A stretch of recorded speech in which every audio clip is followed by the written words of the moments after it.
Mardi 7 février 2023. Bonjour à tous et bienvenue à l'actualité. Bonne nouvelle, ordre de grève, une information rendue publique hier à la suite d'une rencontre avec le Premier ministre, des membres du gouvernement et les deux autres associations du secteur de la boulangerie et de la pâtisserie. Hors de chez nous au Mali, le ministre russe des Affaires étrangères, Sergueï Lavrov, est à Bamako depuis ce matin pour une visite d'amitié et de travail. Merci de votre attention. Nous vous le disions en titre, les boulangers suspendent leur mot de grève pour 48 heures à compter d'aujourd'hui. Une information rendue publique par Adama Koulibaly, président du haut patronat du secteur de la boulangerie et de la pâtisserie de Côte d'Ivoire. Il s'exprimait à l'issue d'une rencontre avec le Premier ministre, des membres du gouvernement et les deux autres associations du secteur de la boulangerie et de la pâtisserie. Rencontre qui s'est déroulée ce lundi 6 février à la primature. Pour rappel, un arrêt de travail avait été annoncé samedi dernier et cette suspension des activités des boulangers était prévue du 6 au 7 février 2023 pour interpeller le gouvernement sur la hausse continue du prix du sac de farine. Les membres de l'organisation des boulangers devront se réunir pour décider des nouveaux prix, espérant qu'une issue favorable soit trouvée pour la joie des populations. Le pain, ils en consomment certainement, ces jeunes qui se rendent tous les dimanches sur les plages de Grand Bassam. Ils arrivent de partout, de toutes les communes d'Abidjan et environ, avec une seule envie, se distraire au maximum. Alassane Pargandrabo. Tous les dimanches à Grand Bassam, les jeunes Ivoiriens affluent sur les plages de la ville historique. À Modeste, ils arrivent de partout, dans des véhicules de transport en commun ou des convois organisés par leurs soins, comme celui-ci, venu d'Abobo.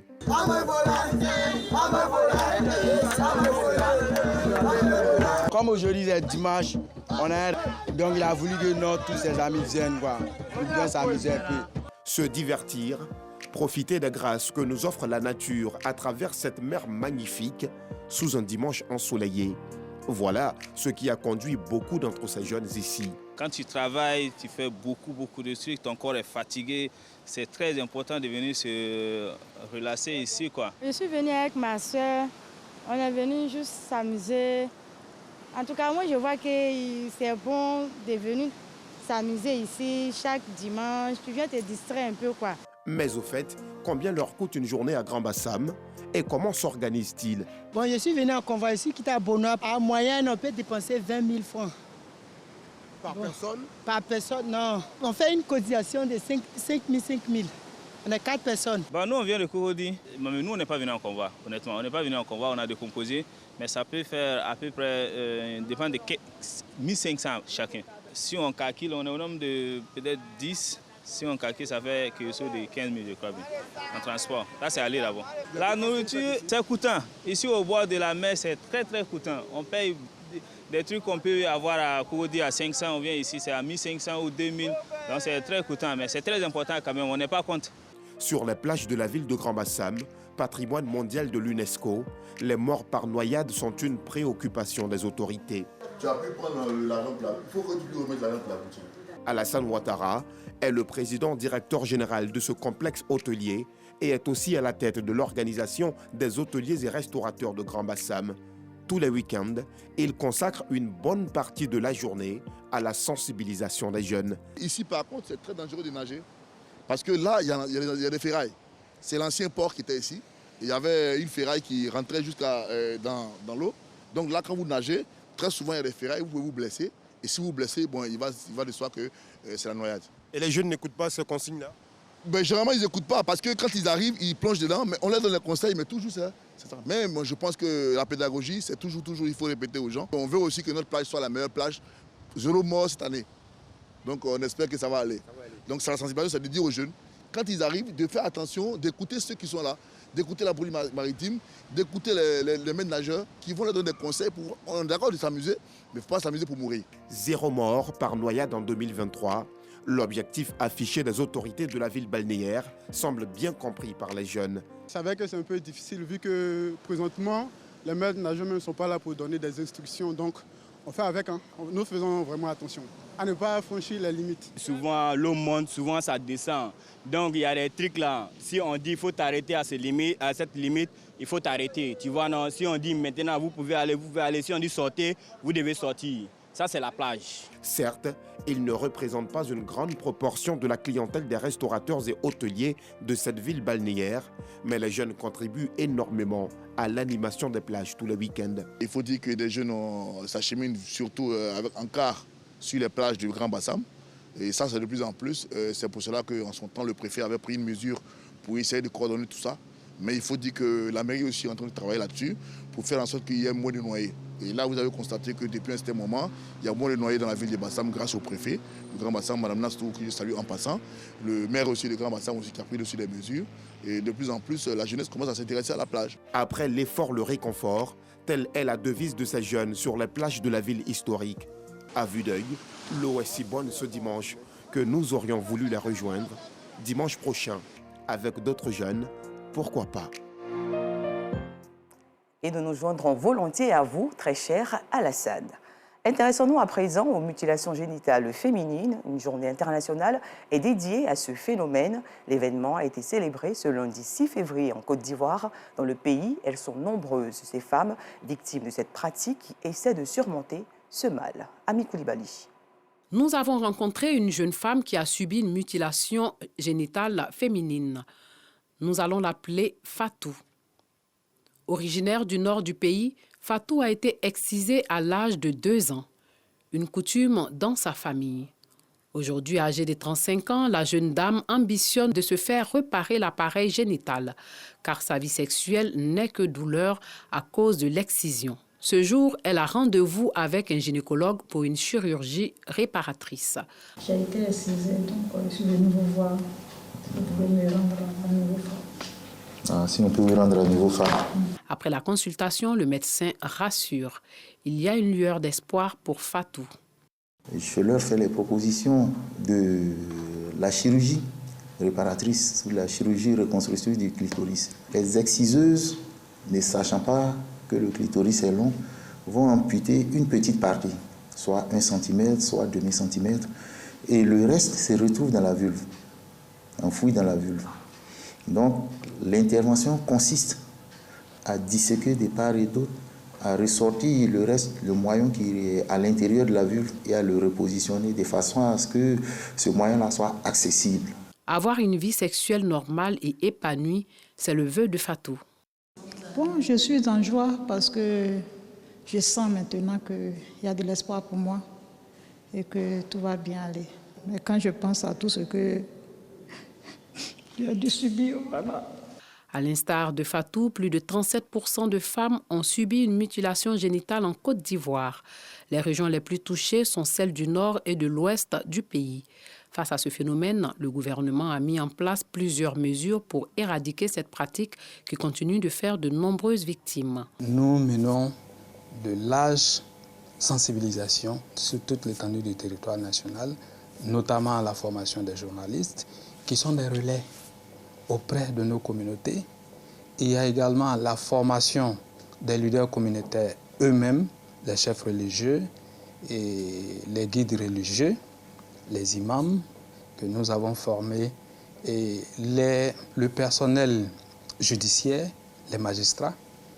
Et chaque fois que nous en avons l'occasion, nous nous rencontrons pour des renforcements de capacités relativement à la lutte contre ce phénomène. En Côte d'Ivoire, les matrones ou exciseuses encourent une peine d'emprisonnement allant de 2 à 3 ans. Dans le monde, près de 200 millions de femmes sont victimes de mutilations génitales chaque année. Les Nations Unies ont donc déclaré le 6 février Journée mondiale de lutte contre les mutilations génitales féminines. Rappelons qu'en Côte d'Ivoire, la journée officielle s'est tenue dans la ville de Mans autour du thème « Établir des partenariats avec les hommes et les garçons pour transformer les normes sociales et de genre afin de mettre fin aux mutilations génitales féminines ». Une information beaucoup plus gaie, notre confrère Soro Corona de RTI Boaké est désormais le président de l'Union des journalistes de Boaké. Une joie pour la Maison Bleue partagée par Charles Tatou. L'Union des journalistes de Boaké a désormais un nouveau président à la personne de Soro Corona, journaliste à RTI Boaké élu à l'unanimité par les hommes des médias de la localité. Le nouveau président de l'UJB promet redonner à cette union une nouvelle dynamique et faire de cet outil un véritable instrument de solidarité, de fraternité et d'entraide. La priorité sera bien sûr la formation. Nous allons donner les BABA à nos jeunes frères pour que les productions soient des productions de qualité. Il faut créer la cohésion entre tous les journalistes et professionnels des médias qui exercent ici à Bouaké, pour qu'on puisse travailler dans un environnement sain. L'autre point, c'est aussi la récompense, la reconnaissance du travail que chacun d'entre nous abat chaque jour et chaque nuit sur les terrains. Je prends l'exemple de M. Brahma Doumia, directeur de RTI Bouaké, Issou Silla, ancien de Fatma Traoré Abou, ancien de RTI. Il y a Tarek, Joseph Tarek, qui est parti de l'autre côté, tout récemment, Kwadjo Kwame.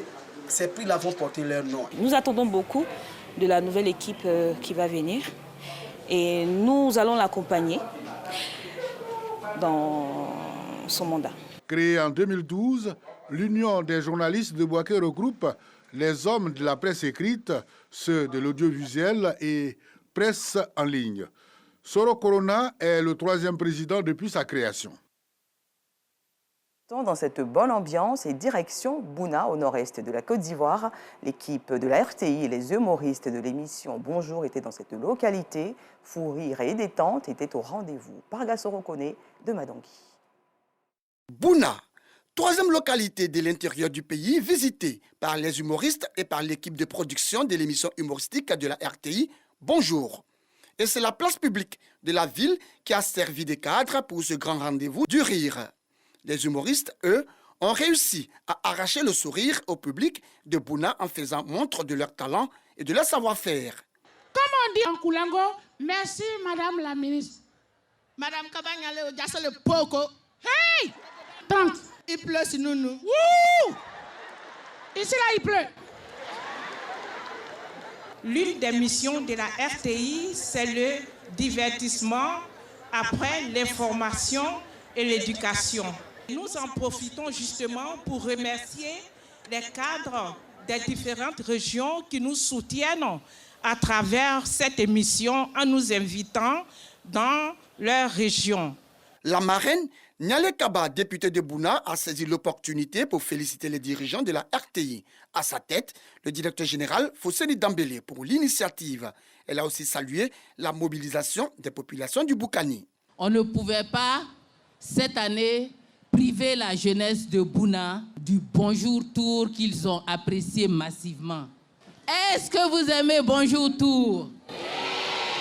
J'ai tenu à ce que la RTI revienne pour dire à la jeunesse de Bouna, cette année c'est leur année.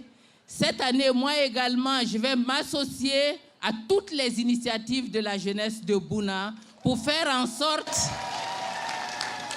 que l'année soit excellente pour notre jeunesse. Le public, lui, n'a pas boudé son plaisir. Il s'est réjoui de la prestation des humoristes. Je vais commencer par remercier Madame la ministre pour cette soirée qu'elle nous a offerte, parce que ça nous a permis de nous détendre un temps soit peu.